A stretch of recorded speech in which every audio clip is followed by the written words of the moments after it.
সেবেবাদী মনে করো মালিক আসিয়ে মনে করো জমি নাপলো, নাপার পর অন্তত 50-60 বার মনে করো জমি নাপছে, নাপার পর মনে করো আমাকে মনে করো মাটি মনে করো মালিকানা মনে করো আমাকে দলিল দিয়েছে মাটি, হ্যাঁ 13.5 শতক মাটি দলিল হওয়ার পর ওনাকে জমিওয়ালা বললো যে আমরা অন্য ওখানে জমি দেবো, এটা আর জমি দেওয়ার মনে করে এক পয়েন্ট আমার বুদ্ধি নাই।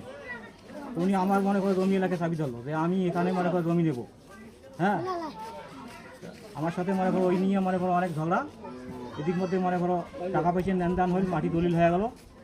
দলিল হওয়ার পর উনি মনে করো বললো যে তোদের জমিয়ে নেওয়া হাঁস মেরে আমি মেরি খাই দেবো।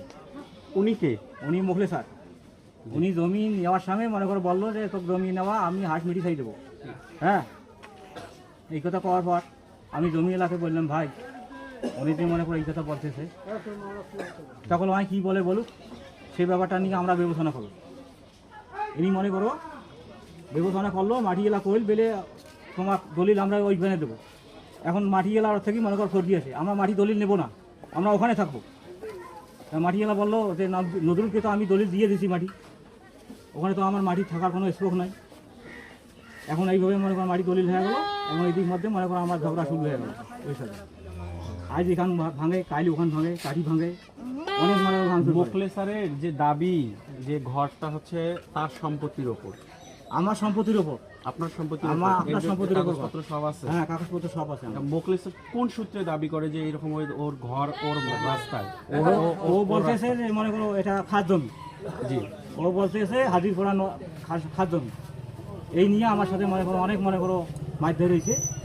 আর ওনার ভাতি যে ছিলেন আমি মনে করো হামিদুল ইসলাম তার নাম, আমাকে নোটিশ দিল। নোটিশ দেওয়ার পর আমি দুইটা যখন নোটিশ পাইলাম 3 নোটিশের বেলা আমি হাজির হয়েছি। এখন হাজির হওয়ার পর আমাকে বললো যে আপনি বলেন তো ওই মোখলে স্যারের মনে করো কেন মনে করো রাস্তাটা বদ্ধ করছেন আপনি। তা আমি বললাম স্যার শোনেন আমার মালিকানা জমি যেটুক দিছে আমার বাড়ি মনে করো হয় না, আমি এলা জমি বেশি নিলাম হয়, তারপরও আমি আস্থা দিতে মনে করো বাধ্য হইলাম যে আস্থা আমি দেও। এখন আমার জমি বেশি না, বাড়ি বেশি না, এখন ঘরের ভেতর মনে করুন লেট্রিন দিচ্ছি। এখন এই মাটি আমার ছাড়ি দেয় না, পাশে আমার বাবার কবর, সে কবরে মনে করো লেট্রিন লাগাইছে, পায়খানা করবে ওখানে, জমি আমাকে মনে করো ছাড়ি দেবে না। এই নিয়ে মনে করো বাবার কবরে আমি ঘুরতে গেলাম, সেখানে যাওয়া আমাকে হাসিয়ে দিয়ে উঠাইছে, আমাকে মনে করো বহু হয়রানি করছে, আমাকে মনে করো থানাতে আবার নোটিশ করছে। থানাতে নোটিশ করার পর আবার ফির মনে করো গেল কোর্টে, কোর্ট ডাকলো।